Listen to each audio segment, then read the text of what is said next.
बंधु माने चलित वर्ष 15 फेब्रुआरी रविवार दिन पड़ुछि महाशिवरात्रि बा पवित्र जागर पर्व।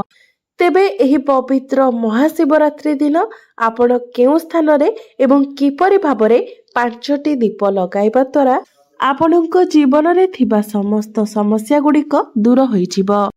जदि आपणक जीवन रे आर्थिक समस्या लागि रहिछि, आपण धन जनित समस्यार सामना करूछंती एवं निजर रोजगार को आपण वृद्धि करबाको चाहुछंती किंबा जेते रोजगार कले मध्य ताहा आपणकर कोनोसी ना कोनोसी बाटरे खर्च होई जाउछि, तेबे एभली किछि समस्या जदि आपण भोग करूछंती तो एही पवित्र महाशिवरात्रि दिन आपण गोटे छोटिया उपाय निश्चित भाବରେ करिनियंतु, जहाँकि मु आपणଙ୍କୁ आजिर एही भिडियो रे कहिबाको जाउछि।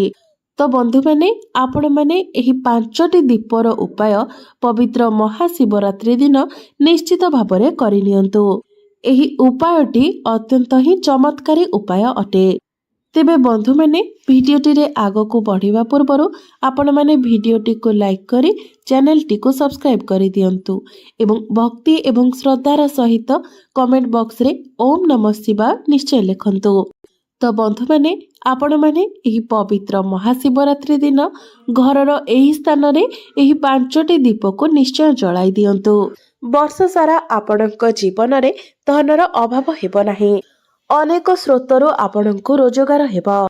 तो बंधु माने चलित वर्ष महाशिवरात्रि 26 फेब्रुआरी 2025 बुधवार दिन पड़िबाको जाउछि। तेबे एही दिन अनेक शुभ संजोगर निर्माण हेउछि। बंधु माने महाशिवरात्रि दिनटी प्रभु महादेवंकर अत्यंत प्रिय अटे।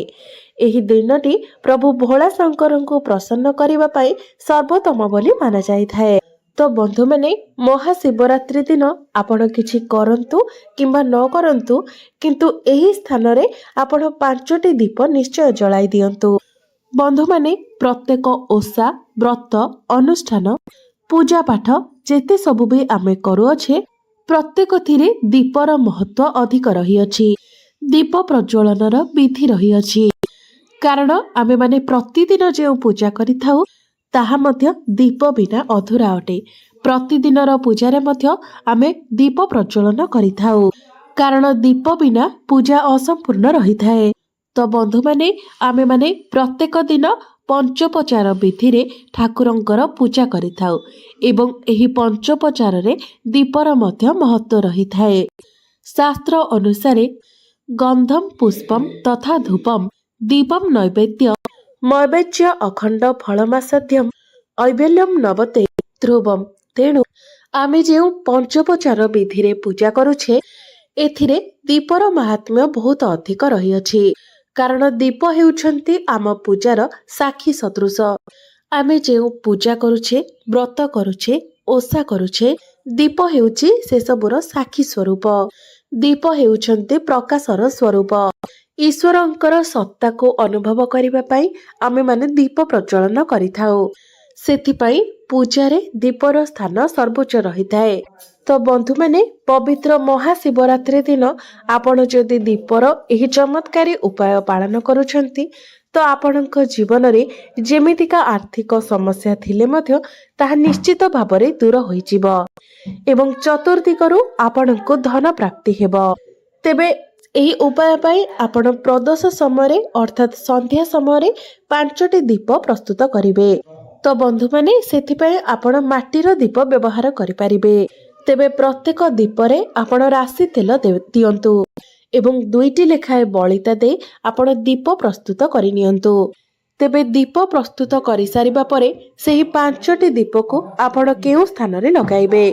आपण निजर ठाकुर घरे किंबा ठाकुर घर सम्मुखरे सेही 5टी दीप को स्थापन करंतु।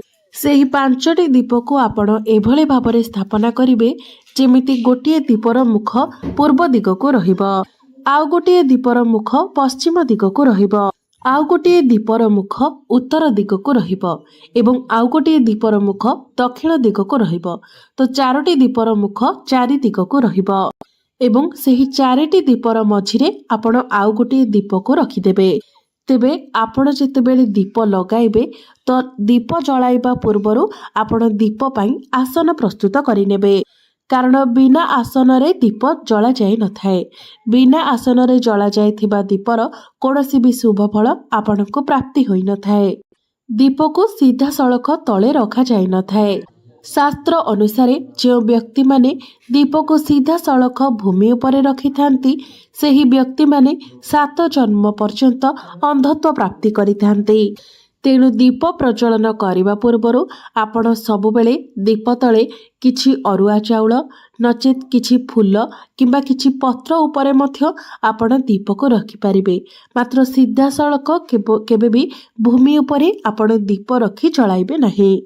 ତେବେ ଆସନ ଉପରେ ଦୀପକୁ ରଖି ସାରିବା ପରେ ପ୍ରତ୍ୟେକ ଦୀପରେ ଆପଣ ଗୋଟିଏ ଲେଖାଏଁ ଲବଙ୍ଗ, ଗୋଟିଏ ଲେଖାଏଁ ଗୁଜୁରାତି ଏବଂ ଅଳ୍ପ ଟିକେ ଟିକେ କେଶର ଆପଣ ପ୍ରତ୍ୟେକ ଦୀପରେ ରଖିଦିଅନ୍ତୁ। ତାପରେ ଆପଣ ଦୀପ ପ୍ରଜ୍ୱଳନ କରିବେ। ତେବେ ମନେ ରଖିବେ ଆପଣ ଗୋଟିଏ ଦୀପରୁ କେବେ ବି ଅନ୍ୟ ଦୀପଟିକୁ ଜଳାଇବେ ନାହିଁ।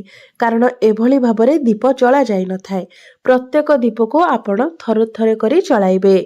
ଏବଂ ଯେତେବେଳେ ଆପଣ ଦୀପ ପ୍ରଜ୍ୱଳନ କରିବେ ତ ଆପଣଙ୍କ ମନ ଭିତରେ ଯାହା ବି କିଛି ମନସ୍କାମନା ରହିଛି ତାହା ଆପଣଙ୍କର ରୋଜଗାର ବୃଦ୍ଧି ପାଇଁ ହେଉ, ଆପଣଙ୍କର ଚାକିରି ପ୍ରାପ୍ତି ହେଉ, ଚାକିରି କ୍ଷେତ୍ରରେ ପ୍ରମୋସନ ପାଇଁ ହେଉ, ଘରେ ସୁଖ ସମୃଦ୍ଧି ପାଇଁ ହେଉ, ବିବାହ ପାଇଁ ହେଉ, ଏମିତି ଯାହା ବି କିଛି ଇଚ୍ଛା ଆପଣଙ୍କ ମନରେ ରହିଥିବ ଆପଣ ପ୍ରଭୁ ଭୋଳାଶଙ୍କରଙ୍କ ନିକଟରେ ଆପଣଙ୍କର ସେହି ଇଚ୍ଛାକୁ ପ୍ରକାଶ କରିବେ।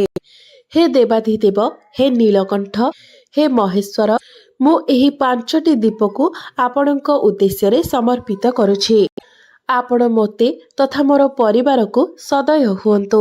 ମୋର ମନସ୍କାମନାକୁ ଆପଣ ପୂର୍ଣ୍ଣ କରନ୍ତୁ। ତାପରେ ଆପଣ ପ୍ରଣାମ କରିବେ। ତେବେ ଆପଣଙ୍କର ଯଦି ସାମର୍ଥ୍ୟ ରହିଛି ଏବଂ ସମୟ ରହିଛି ତେବେ ଆଉ 2ଟି ଜାଗାରେ ମଧ୍ୟ ଆପଣ ଏହିଭଳି 5ଟି ଦୀପ ପ୍ରଜ୍ୱଳନ କରିବେ। ଆପଣ ଯଦି କୌଣସି ଶିବ ମନ୍ଦିରରେ ଶିବରାତ୍ରି ଦିନ ରାତିରେ ଏହିଭଳି 5ଟି ଦୀପ ବିଧିବଦ୍ଧ ଭାବରେ ଜଳାଇ ପୂଜା କରିବେ ତ ଆପଣଙ୍କୁ ମହାଦେବଙ୍କର ଅଶେଷ କୃପା ପ୍ରାପ୍ତି ହେବ। ଏହା ସହିତ ଯଦି ଆପଣ ଓସ୍ତ ଗଛ ମୂଳରେ ମଧ୍ୟ ଏହିଭଳି 5ଟି ଦୀପ ପ୍ରଜ୍ୱଳନ କରିବେ ତେବେ ମଧ୍ୟ ଆପଣଙ୍କୁ ଅନେକ ପୁଣ୍ୟ ଫଳର ପ୍ରାପ୍ତି ହେବ। ଏହା ସହିତ ଆପଣ ଯେଉଁ ମନସ୍କାମନା ନେଇ ଦୀପ ପ୍ରଜ୍ୱଳନ କରୁଥିବେ ତାହା ଖୁବ୍ ଶୀଘ୍ର ମଧ୍ୟ ପୂର୍ଣ୍ଣ ହୋଇଯିବ। ତ ଆପଣ ଚେଷ୍ଟା କରନ୍ତୁ ଏହି 3ଟି ସ୍ଥାନରେ ମହାଶିବରାତ୍ରି ଦିନ ଦୀପ ପ୍ରଜ୍ୱଳନ କରିବା ପାଇଁ। ଗୋଟିଏ ହେଉଛି ଆପଣଙ୍କର ଠାକୁର ଘର କିମ୍ବା ଠାକୁର ଘର ସାମ୍ନାରେ, ଆଉ ଗୋଟିଏ ହେଉଛି ଶିବ ମନ୍ଦିରରେ ଏବଂ ଆଉ ଗୋଟିଏ ହେଉଛି ଓସ୍ତ ଗଛ ମୂଳରେ। ଯଦି ଆପଣ ମହାଶିବରାତ୍ରି ଦିନ ଏହି 3ଟି ସ୍ଥାନରେ 5-5ଟି ଲେଖାଏଁ ଦୀପ ଜଳାନ୍ତି ଆପଣଙ୍କର ଯେମିତିକା ଆର୍ଥିକ ସମସ୍ୟା ରହିଥାଉ ତାହା ନିଶ୍ଚିତ ଭାବରେ ଖୁବ୍ କମ୍ ସମୟରେ ଦୂର ହୋଇପାରିବ। ତ ନିଶ୍ଚିତ ଭାବରେ ଆପଣ ଏହି ସହଜ ଉପାୟଟିକୁ ମହାଶିବରାତ୍ରି ଦିନ କରିନିଅନ୍ତୁ। ବନ୍ଧୁମାନେ, ଉପାୟଟି ଅତ୍ୟନ୍ତ ସହଜ ମାତ୍ର ଅତ୍ୟନ୍ତ ଚମତ୍କାରୀ ଏବଂ ପ୍ରଭାବଶାଳୀ ମଧ୍ୟ। ଯଦି ଏହି ସହଜ ଏବଂ ସରଳ ଉପାୟଟିକୁ ଆପଣ ମହାଶିବରାତ୍ରି ଦିନ କରିନେଉଛନ୍ତି ତ ନିଶ୍ଚିତ ଭାବରେ ପ୍ରଭୁ ଭୋଳାଶଙ୍କର ଆପଣଙ୍କର ସମସ୍ତ ମନସ୍କାମନାକୁ ନିଶ୍ଚିତ ଭାବରେ ପୂର୍ଣ୍ଣ କରିବେ।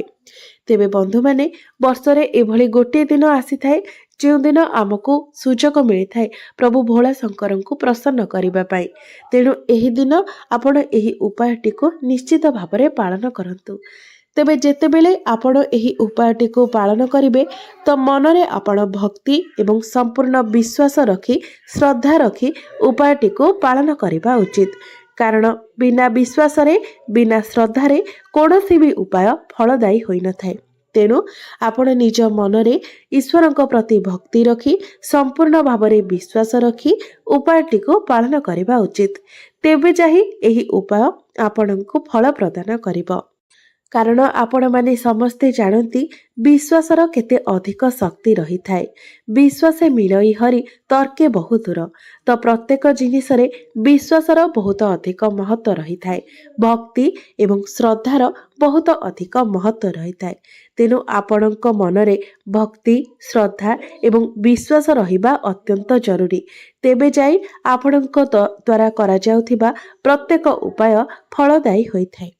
तो बंधु माने मोर एही भिडियोटी जदि आपणमानंकु भल लागिथाय तेबे भिडियोटी को लाइक करी चैनलटी को सब्सक्राइब करिदेबे एवं कमेंट बॉक्स रे भक्ति एवं श्रद्धार सहित ओम नमः शिवाय हर हर महादेव निश्चय लिखिबे।